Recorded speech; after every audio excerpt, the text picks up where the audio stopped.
हरि हरि हरि ओम तत्सत्। जय गुरु जय गुरु। मदीय हृदयाकाशे सदानन्दमयो गुरुः उदेतु सततं सम्यक् स्वात्मानन्द प्रबोधकः।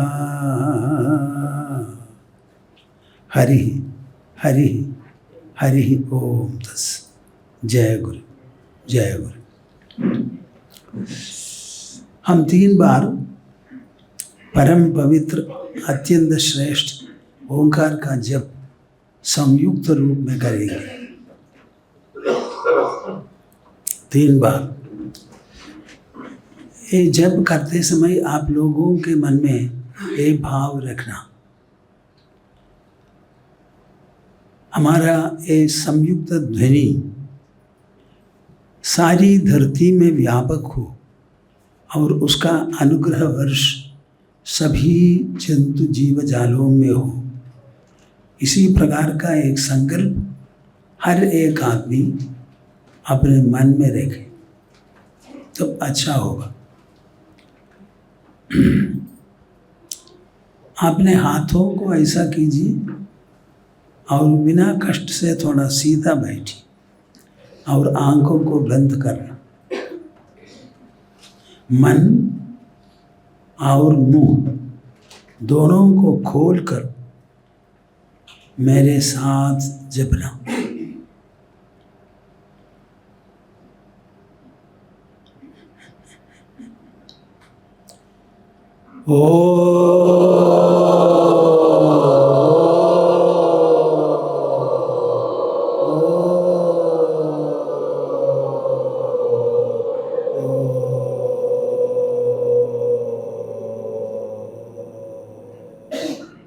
बहुत अच्छा हुआ तो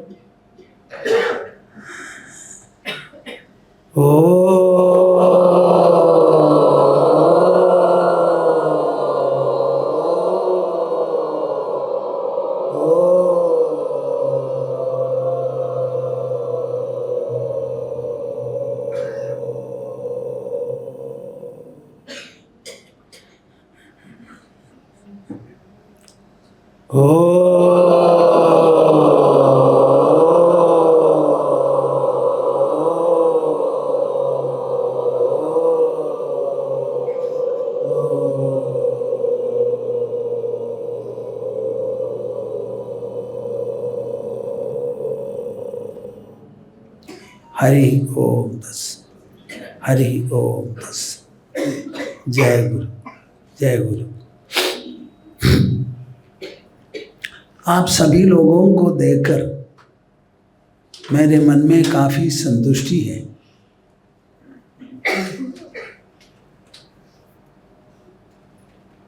हमारी इस नगरी में मैं कई साल पहले प्रथम आया था।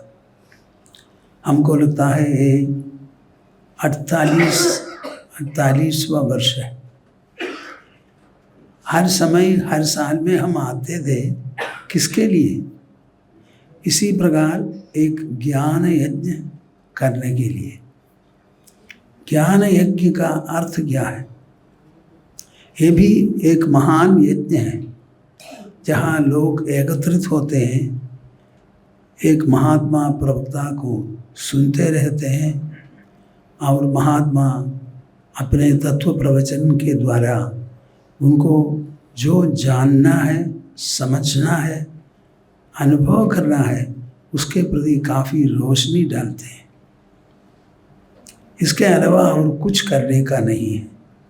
हर एक आदमी एक बुद्धिमान है या बुद्धिमती है। बुद्धि सभी समय ज्ञानेच्छुक है। बुद्धि का एक ही काम है, जानना जानना जानना और जानने के लिए प्रयत्न करना। जब हम बुद्धि को जगाते हैं अच्छी तरह, बाकी सब आदमी स्वयं ही करेंगे। ये अच्छी तरह समझ लेना। हमारे पुण्य भूमि में कितने कितने मंदिर हैं, हिसाब तो नहीं। हमको लगता है हजारों हजारों हजारों, उससे भी अधिक मंदिर हैं। सभी मंदिरों में अनेक भक्त लोग तो जाते हैं, आते हैं, जाते हैं, फिर भी जाते हैं। किसके लिए जाते हैं? भगवान को देखने के लिए, भगवान का दर्शन मिलने के लिए।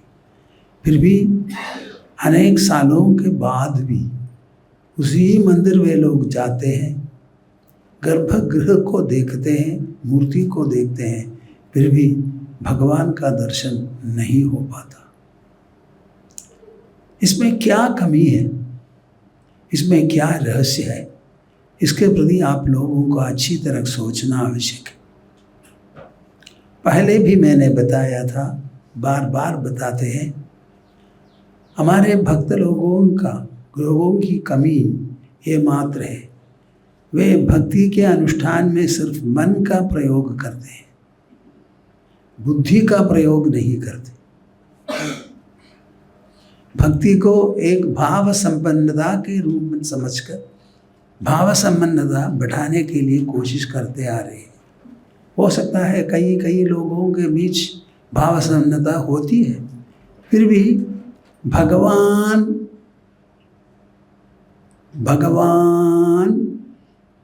जानने की वस्तु है। विचार करके समझना है। मन के पास कितनी शक्ति है, उससे बहुत ही अधिक शक्ति बुद्धि के पास है। जब तक इस बुद्धि का प्रयोग हम नहीं करेंगे, हमको लगता है आध्यात्मिक रास्ता में जो गण्य कोई उन्नति कभी नहीं हो सकती। बुद्धि का प्रयोग करना चाहिए। सभी लोग मान लेंगे भगवान सर्वव्यापक है, ये भी बोलेंगे भगवान सर्वशक्त है और सर्वज्ञ भी है। जो भगवान सर्वव्यापक है, इसका अर्थ क्या है? हमारे बाहर भगवान मात्र है, हमारे भीतर भी है। जो भगवान हमारे भीतर और हमारे बाहर एक समान विराजमान है, उस भगवान के दर्शन के लिए क्या कष्ट हो सकता है? थोड़ा सोच लीजिए। जब आप आंख खोलते हैं, भगवान को ही देख रहे हैं। क्यों? भगवान सर्वव्यापक है और भगवान मात्र है।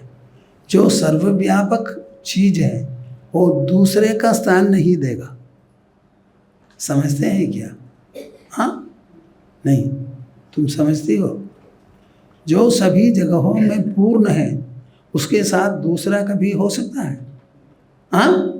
तब भगवान मात्र है, भगवान के अलावा और कुछ नहीं। एक सोच कर समझना है, देख कर समझना संभव नहीं। जब तक हम बुद्धि का प्रयोग विचार के रूप में, तत्व विचार के रूप में नहीं करते, हमको लगता है आध्यात्मिक उन्नति बिल्कुल असंभव है। असंभव ही है, उसी प्रकार ही रहेगा। इतने सालों से हम आध्यात्मिक क्षेत्र में काफ़ी विषय समझाते हैं। हमारे काफ़ी शास्त्र है। भगवद गीता प्रमुख शास्त्र है, उपनिषद है, हमारे प्रकरण ग्रंथ है, काफ़ी तो है। इन सभी में क्या बताया है? एकमात्र विषय बताया है। बताऊं?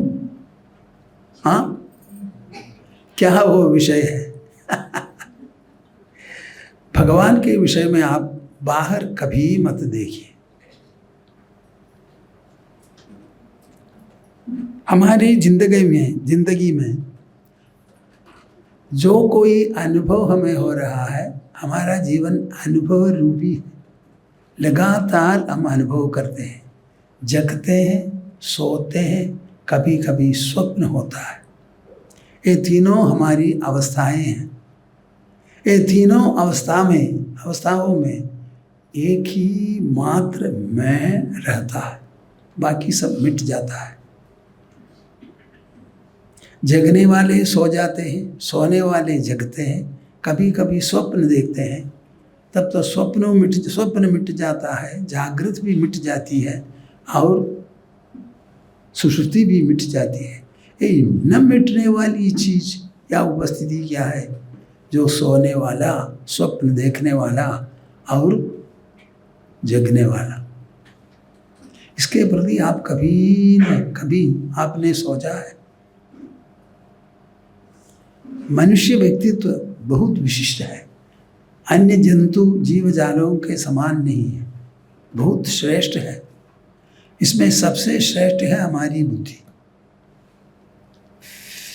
हमारे यहाँ आध्यात्मिक दृष्टि से आध्यात्मिक क्षेत्र में 3 शब्दों का बिल्कुल प्रचार हो रहा है। एक है ब्रह्म, परब्रह्म। क्या है परब्रह्म? आखिर अंतिम सत्य, इसका नाम है परब्रह्म। और दूसरा है ईश्वर या भगवान, जो सारी सृष्टि का मालिक है, वही है भगवान। और तीसरा शब्द है आत्मा। ये तीनों शब्दों में ये आत्म शब्द अत्यंत प्रिय होना चाहिए हमें, क्योंकि भगवान तो सभी जगहों में विराजमान है, हम देख नहीं पाते। और अंतिम जो सत्य है वो हम कैसे खोजें? जब आत्मा बोलते हैं, जो अपना नाम है आत्मा, मैं हूँ, जो हूँ शब्द से जिसको हम सूचित करते हैं वही है आत्मा। बोलिए, वो नजदीक है या दूर है? ये तीनों शब्द समान है, पर्याय है। आत्मा शब्द से जिसको हम सूचित करते हैं, परब्रह्म नामक शब्द से जिसको सूचित करते हैं, भगवान शब्द को लेकर किसको हम सूचित करते हैं, सब एकमात्र है। यदि हो तब क्या करना है? आत्मा नामक जो शब्द है उसके पीछे जाना या भगवान के पीछे दौड़ना? बोलिए ना, बोलिए ना।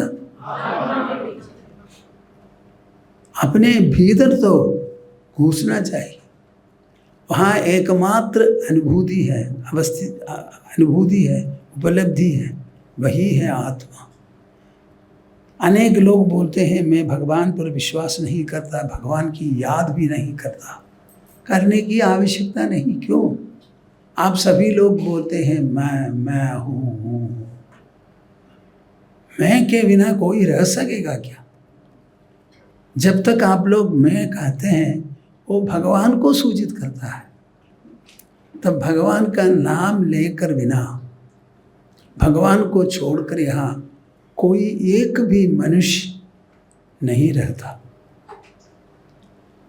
यही यदि परमार्थ हो, आप लोग उसके पीछे न जाए क्यों?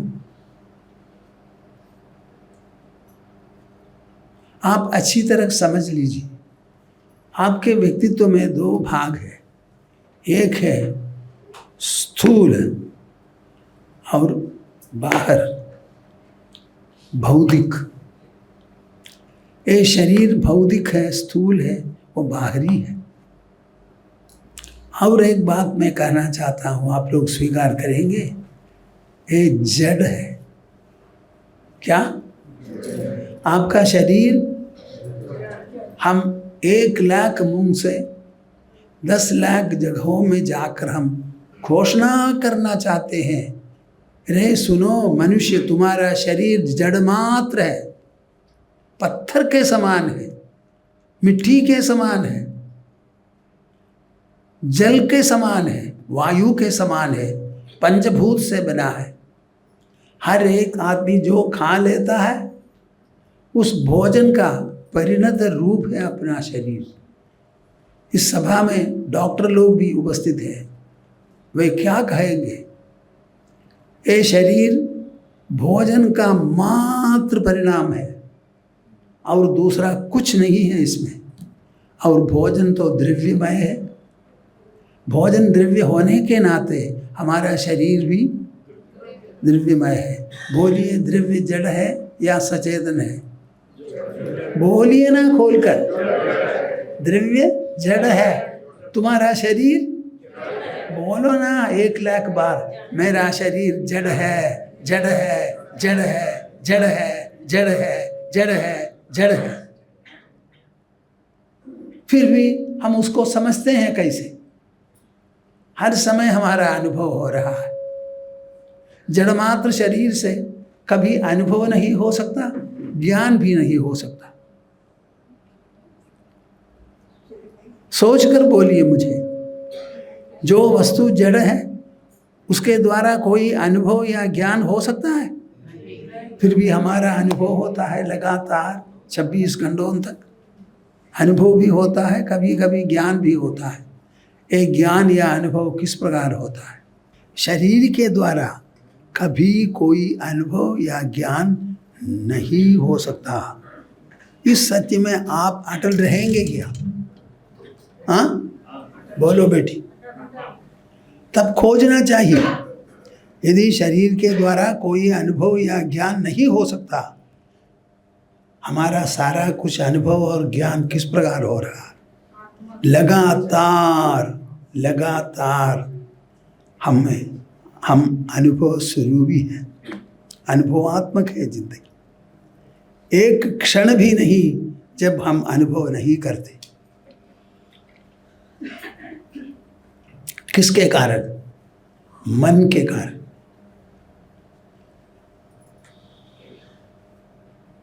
हर समय मन ही शरीर को, शरीर के अंगों को लेकर कुछ न कुछ करवाता है। शरीर का कोई अंग स्वयं काम नहीं कर पाता, कभी नहीं। एक अंगुली को नहीं उठा सकते आप। मन की प्रेरणा से, मन के संकल्प के द्वारा ही हर कुछ काम हो रहा है। ये मन क्या है? भौतिक शरीर का अंश नहीं। भौतिक शरीर का अंश नहीं। क्यों? शरीर जड़ है और मन जड़ नहीं है। शरीर मन के साथ रहता है, मन भी शरीर के साथ उपस्थित है। इसीलिए इस मन के कारण ही हमारा सारा कुछ अनुभव हो रहा है।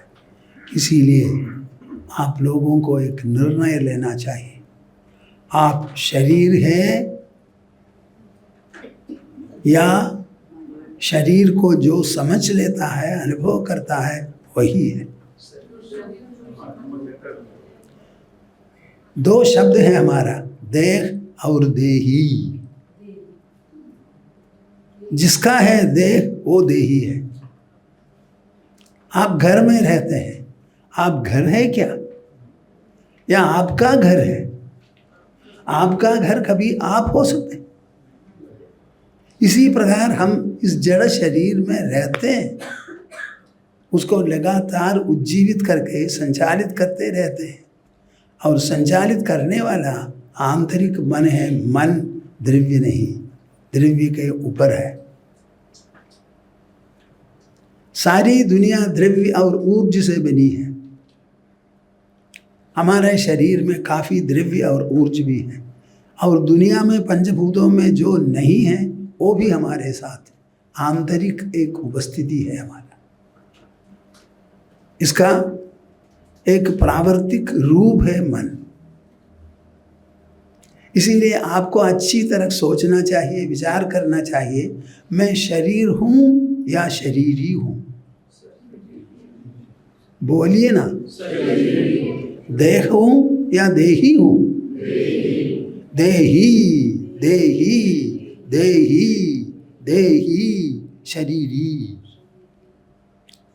ये सत्य इतना मूल्यवान है, उसका प्रभाव भी बहुत अनंत है। इसीलिए इस सत्य को ही कृष्ण परमात्मा ने रणभूमि में अर्जुन को समझाया। इसके समझने के बिना अर्जुन का युद्ध करने का कोई उपाय, कोई प्रेरणा भी नहीं हो सकती थी। इसीलिए इसको समझाया। रंग क्या है? रणभूमि है। युद्ध का घोषण भी हुआ था, शर विसर्जन सिर्फ बाकी रहती थी। उस समय इस सत्य को समझाया। उसमें एक श्लोक है, अच्छी तरह समझ लीजिए।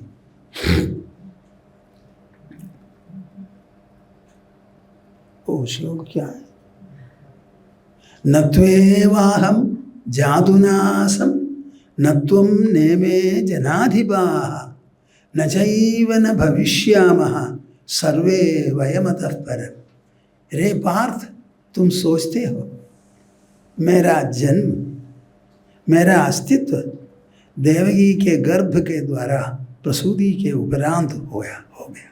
ये भूल है। मेरे शरीर का जन्म तो हुआ, मेरा जन्म नहीं हुआ है। न त्वेवाहं जादुनासं, ऐसा कोई समय नहीं था जब मैं नहीं था। यदि मैं अब रहता हूं, पहले भी रहता था और बाद में भी, बोलिए ना, रहूंगा। जो रहने वाली चीज, उसका तिरोधान कभी संभव नहीं। जो रहता है वो रहेगा जरूर। शरीर का जन्म तो हुआ, मेरा जन्म नहीं हुआ। ये सत्य मेरे प्रति मात्र नहीं, तुम्हारे प्रति भी यही सत्य है, और भीष्म द्रोण आदि सभीयों के प्रति यही सत्य है। दूसरा कोई सत्य नहीं। इस सत्य को समझाया। आपको भी इसी प्रकार सोचकर समझना चाहिए। ऐसा कोई नहीं समय नहीं था जब हम नहीं थे। अब तो जब हम रह रहे हैं, इसी प्रकार पहले भी रहते थे, बाद में भी रहेंगे। अस्तित्व कभी अनस्तित्व नहीं होगा। जो उपलब्धि है वो अनुपलब्धि कभी नहीं हो सकती। इसीलिए आप देही है, देह नहीं। देह जो कुछ उसका परिणाम होगा होगा। आखिर परिणाम क्या है? मरण। ये मरण बोलना ठीक नहीं। शरीर स्वयं नहीं रह पाता है तब तो मरण होता है। जब तक सारा कुछ अंग और उपांग काम करते रहते हैं, शरीर मरेंगे क्यों? रुकेंगे नहीं, वो चलता रहेगा। शरीर का जन्म हुआ, शरीर का मरण भी होगा। शरीर का अस्वास्थ्य हो सकता है, स्वास्थ्य भी हो सकता है। फिर भी जो शरीर के भीतर शरीरी या देही होकर उपस्थित है, उसका कोई परिणाम कभी नहीं हो सकता। इस सत्य को आप समझ लेंगे क्या? पकड़ लेंगे? स्मरण करेंगे? हाँ, यहाँ सभी लोग जन्म लेते हैं, किसके लिए? आखिर हम क्या करेंगे? बोलिए ना खोलकर। तो बोलते नहीं। बोलिए ना खोलकर, आखिर आप लोग क्या करेंगे? कोई नहीं बोलता। तुम बोलो। तुम मरेंगे बोलो ना। हम मरो। फिर भी शरीर का है मरण, अपना मरण नहीं। नहीं, आप वस्त्र पहनते हैं, वस्त्र आप ही है क्या, या आपका वस्त्र है? अपना घर है, इसीलिए अपने गृह वाले हैं। सब कुछ मेरा मेरा, मेरी, मेरे, मेरा, मेरी। मैं एकमात्र हूँ। वो शरीर के भीतर, जनात्मक शरीर के भीतर चेतना के रूप में उपस्थित है। यही बात आप लोगों को अच्छी तरह पकड़कर विचार करके अपनाना चाहिए। इसका मार्ग विचार करना मात्र है। इसमें कोई पूजा की आवश्यकता नहीं। मंदिर ही जाना चाहिए ऐसा भी नहीं। जहाँ कहाँ हो वहाँ उपस्थित होकर हवा रहकर, शरीर मेरा है, मैं शरीर नहीं हूँ। शरीर मेरा है, मैं शरीर नहीं हूँ। मैं शरीरी हूँ, देही हूँ। शरीर का जन्म हुआ, मेरा जन्म नहीं हुआ। मेरा मरण भी नहीं होगा। जिस प्रकार हम रहते हैं उसी प्रकार हम रहते थे और रहेंगे भी।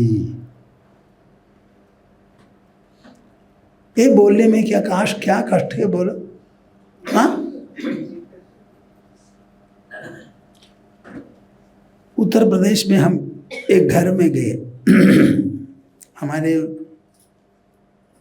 राकेश मित्तल थे ना, IAS ऑफिसर, उनका कैंसर हुआ था, देखने के लिए गए थे।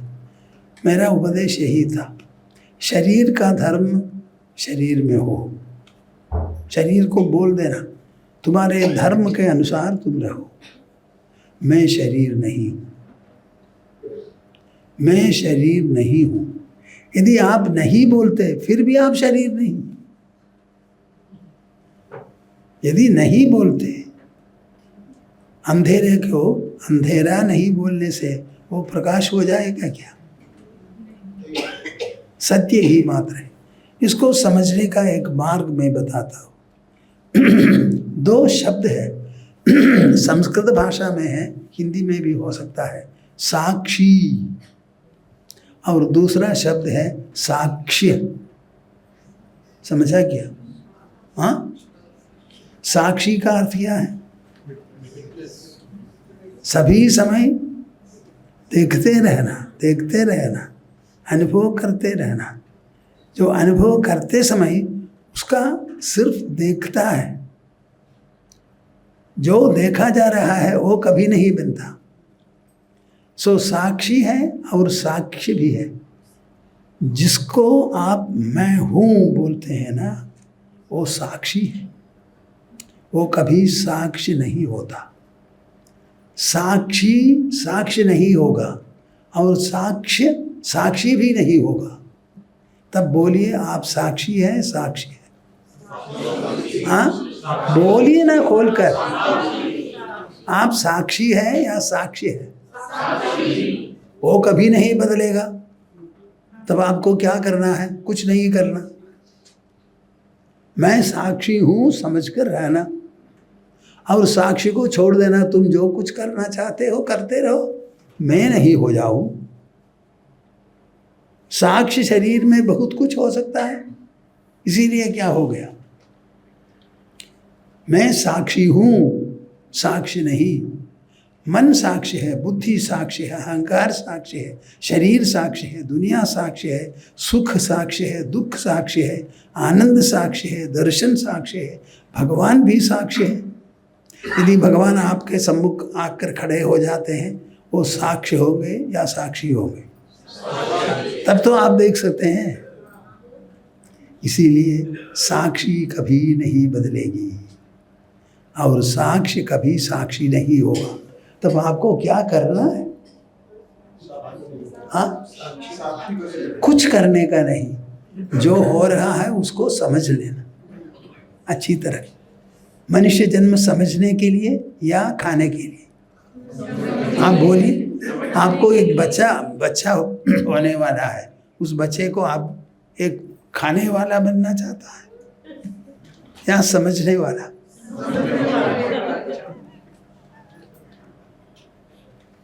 समझना है और समझ कर इसके प्रति सोचने के लिए खास कोई समय आवश्यक नहीं। आपके दिन भर व्यवहार के साथ कभी कभी आप सोचते हैं, मैं साक्षी हूं या साक्ष्य है? मैं साक्षी हूं या साक्ष्य हूं? साक्षी कभी साक्ष्य हो सकता है? नहीं। तब मुझे क्या करना है? कुछ नहीं करना। अपने को साक्षी समझकर राजा के समान सिंहासन पर बैठना, आराम से रहना, सब कुछ का अनुभव करना। रे दुनिया, तुम जो कुछ करना चाहती हो करती रहो, मैं उसका साक्षी बनकर। हमको दुख होता है, किसको होता है? जो तुम साक्षी हो उसको दुख होता है या वो दुख का अनुभव करता है? साक्षी होकर अनुभव करता है, सुख होने पर भी साक्षी। तब सभी में साक्षी है। इस प्रकार विचार करने में आपको कोई दिक्कत है क्या? हाँ, ये आसान है या कठिन है? खेल खेल कर बोलते रहिए ना, मैं साक्षी हूँ, साक्षी हूँ, साक्षी हूँ। साक्षी कभी नहीं हो सकता, साक्षी कभी नहीं हो सकता। देही हूँ, देह नहीं हूँ, देही हूँ, देही हूँ। इस प्रकार सोचते बोलते रहने से और कोई कुछ आवश्यक नहीं। बट इस बात को छोड़ना मत, ये परम सत्य है।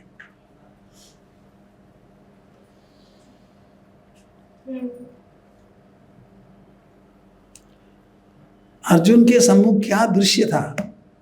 4.5 मिलियन फाइटर्स थे, उसमें से 10 को छोड़कर सभी कुछ मर गए 18 दिनों में। और अर्जुन के मन में लगा, इतना बड़ा बाह मरण का कारण मैं मात्र हो जाऊं, बोलकर रोने लगे। फिर भी ये सत्य जब समझाया, सुनाया और अर्जुन ने सुन लिया, अश्रु बंद हो गए उसी समय। थोड़े सेकंडों के बीच तो बंद हुआ और अर्जुन विचार करके पूछने लगा, इतना बड़ा दुख मिट गया, किसके ऊपर मिटा? किसके कारण? चुप रहते हैं। हाँ, कृष्ण ने क्या किया? उसको खिलाया या? हाँ, सिर्फ बोले थे बस। अर्जुन को अच्छी तरह समझाया, शब्दों के रूप में समझाया, सुनाया। इसके कारण अश्रु बंद हो गई और अर्जुन विचारवान हो गया। संवाद थोड़ा लंबा हुआ, 1.5 घंटों तक। और उसके बाद कृष्ण ने पूछा, रे अर्जुन, तुमने जो मैंने बताया तुमने सुना अच्छी तरह? हाँ, अच्छी तरह सुना। तुम्हारा मन कैसा है? स्थिर है? हाँ, बहुत स्थिर है, बहुत स्थिर है। मोह तो नहीं। मैं एक महाभारत युद्ध नहीं, 1 डज़न महाभारत युद्ध करने के लिए समर्थ हूँ, ये बताए। इस प्रकार का परिणाम कैसे हुआ? थोड़ा सोच लीजिए ना। मंदिर में जाकर हुआ? हाँ हाँ, फूल बाजार से लाकर फूक देकर हुआ? हाँ, मंदिर में जाने पर भी आपको विचार करना चाहिए। मैं जिस मूर्ति को देख रहा हूँ वो सिर्फ मूर्ति मात्र है या वो मूर्ति सर्वव्यापक भगवान को सूचित करने वाली है, ये सोचना चाहिए। तब तो भगवत दर्शन होगा, मंदिर जाना अर्थक सार्थक बनेगा। आप ये याद रखेंगे क्या? हाँ, तुम कौन हो? शरीर हो या शरीरी हो? शरीर। अरे खेल कूद करके बोलो ना, उसमें क्या है? शरीर के भीतर कितना नजदीक है। ये शरीर जड़ है। इस जड़ शरीर को लेकर क्या आपका अभिमान है? वो कुछ नहीं कर पाता, कुछ नहीं।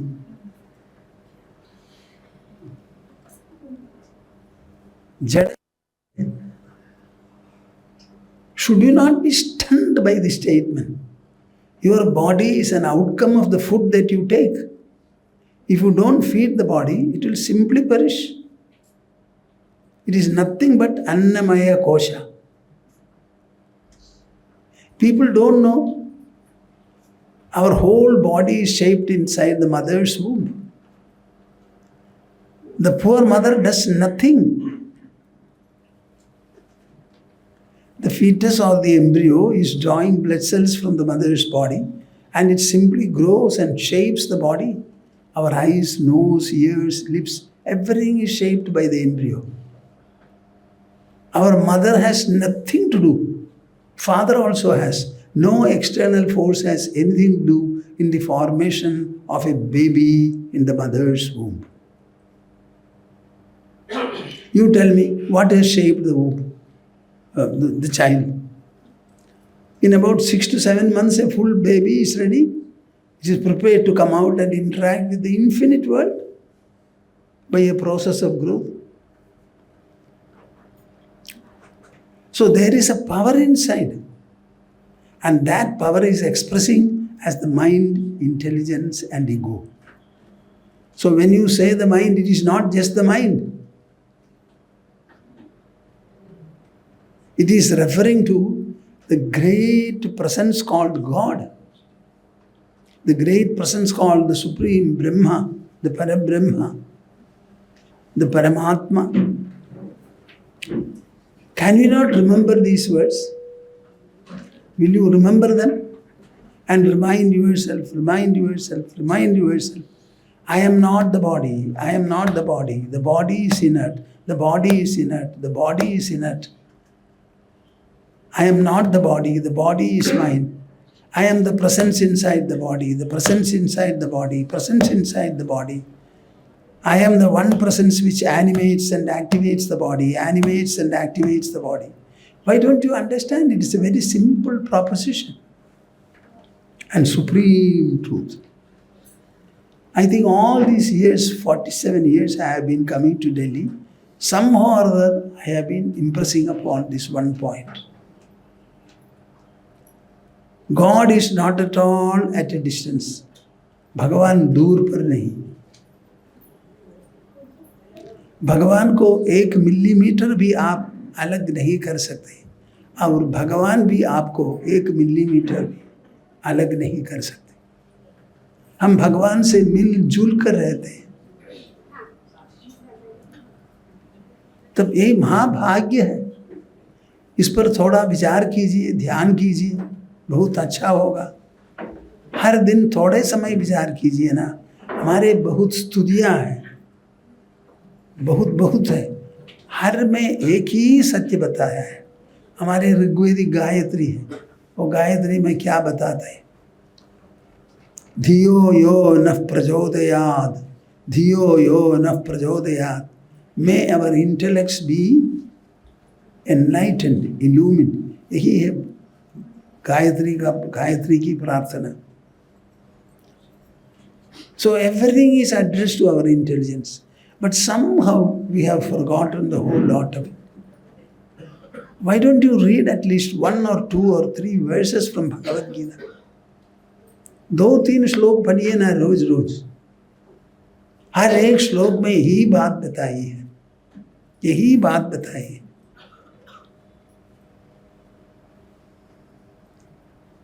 The effect of the exposition is to be judged from Arjuna's readiness. The same truth of the soul was exposed by sage Vasishtha to Sri Rama when he was 16 years old. Ram का उम्र 16 साल थे. उस समय वशिष्ठ महर्षि ने उसको भी समझाया. 18 दिन सवेरे सेशन शुरू हुई और शाम तक सब कुछ बताया. राम का उम्र कितना था? 16. वहाँ कोई युद्ध नहीं था. राम सिंहासन पर नहीं बैठे थे, राजकुमार था. उस समय समझाया. जहाँ कहाँ हो यही बात है. रे मनुष्य तुम सुनो, तुम्हारा शरीर जड़ है, जड़ात्मक है. उसमें कोई कुछ नहीं है. जड़ है, पत्थर के समान है, काट के समान है, मिट्टी के समान है, वायु के समान है, जल के समान है. तुम जड़ शरीर नहीं हो.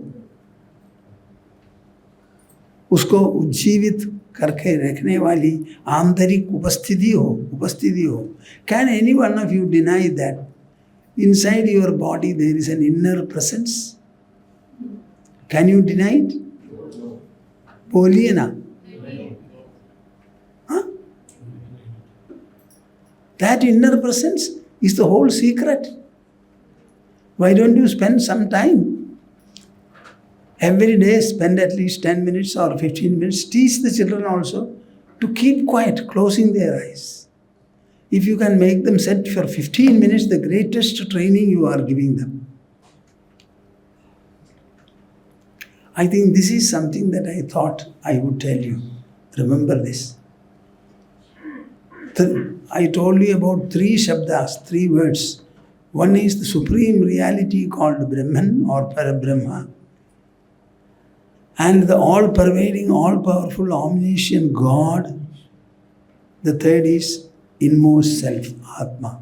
All the 3 are the same. It is this Atma that you refer to as I. You tell me, is there anybody in this assembly who can say what I say is wrong? What are you referring to by I? Which I are you referring to? As your mother planted it?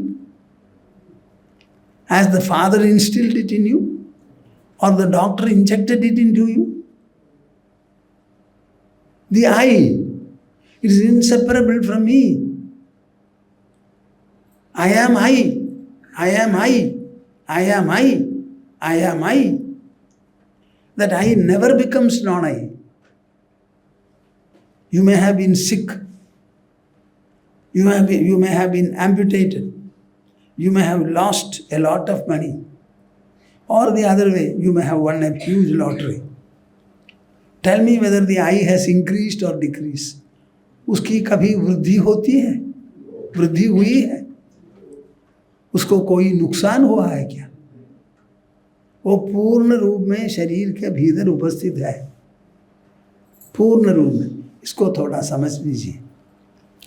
हम सभी समय बोलते हैं, कलकत्ते में जब रहते थे, संन्यास लेने के पहले मुंडकोपनिषद, मांडूक्य उपनिषद में, कारिका में 1-2 श्लोक मैंने पढ़ा। रे सुनो, इस बात को, इस सत्य को तुम समझते हो, तुमने समझ लिया, तब क्या करना है?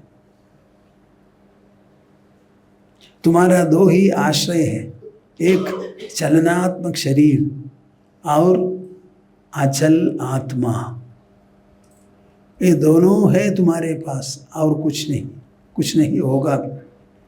इन दोनों को अच्छी तरह समझकर एक सन्यासी यदि होकर यादृशिकता में निर्भर होकर चलो, बताया मैंने सब कुछ छोड़कर चला। यही बात। ये ज्ञान इतना प्रबल है, इतना प्रभावशाली है, उसकी शक्ति कितनी है हमारे शास्त्रों में बताया है।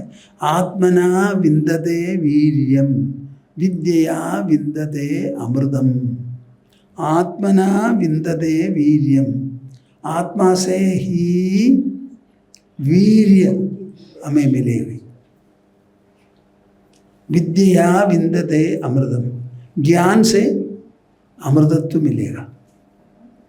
बाजार से नहीं मिलेगा, बैंक से नहीं मिलेगा। एक चेक देकर हम करेज ले सकते हैं बैंक से, भीतर से तो बनाना चाहिए। अर्जुन बिल्कुल दुर्बल हो गया था। वो दुर्बल अर्जुन को बलिष्ठ बनाया कृष्ण ने अपने वाक्यों से। वाक्य, हर एक शब्द में आइडिया है, नॉलेज है, हर एक शब्द ज्ञान रूपी है।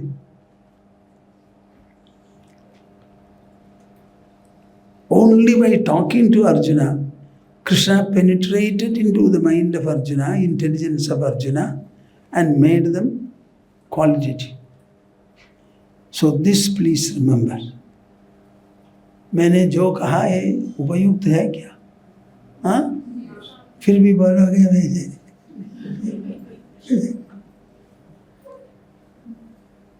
जो मैं शरीर हूँ बोलता है ना, वो असत्य कहने वाला है, बेवकूफ है और महापापी भी है।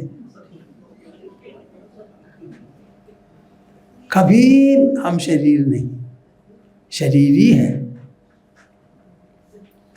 आप कभी बोलेंगे मैं घर हूँ, अच्छा घर बनाने के बाद भी रहते समय आप क्या बोलेंगे? ए मेरा, अरे मैं घर हूँ। ये अच्छी तरह समझ लीजिए। ये क्या मैंने बताया, विवेक, विवेक विशेष बुद्धि, ये तो अच्छा है। ठीक है, आप सभी विद्वान विदुषी हो जाएंगे,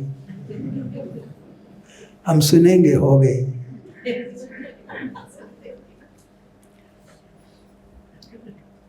गोविंद नाम संकीर्तनम, गोविंद गोविंद, नमः पार्वती पतये, हर हर महादेव। हम हरि हरि हरि ओम तत्सत्। जय गुरु। ये अच्छी तरह समझ लीजिए, आध्यात्मिक साधना मानसिक और बौद्धिक है। हम ये कितने बार बोलेंगे, आध्यात्मिक साधना मन और बुद्धि दोनों को लेकर ही हम करते हैं, और इसका असर क्या कहाँ है, मानसिक और बौद्धिक क्षेत्र में। The entire spirituality is a mento-intellectual pursuit, and the purpose of the pursuit is to enrich the mind, empower the mind, to sharpen the intelligence, to enlighten the intelligence. ये अच्छी तरह समझ लीजिए, ये मानसिक और बौद्धिक साधना है, और मन और बुद्धि को संपुष्ट बनाने के लिए every ounce of this practice will be beneficial to the mind and intelligence. This I would like you to understand.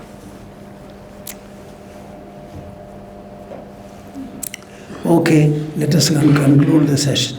We will have a conclusional Omkara Japa. Take your pose for it.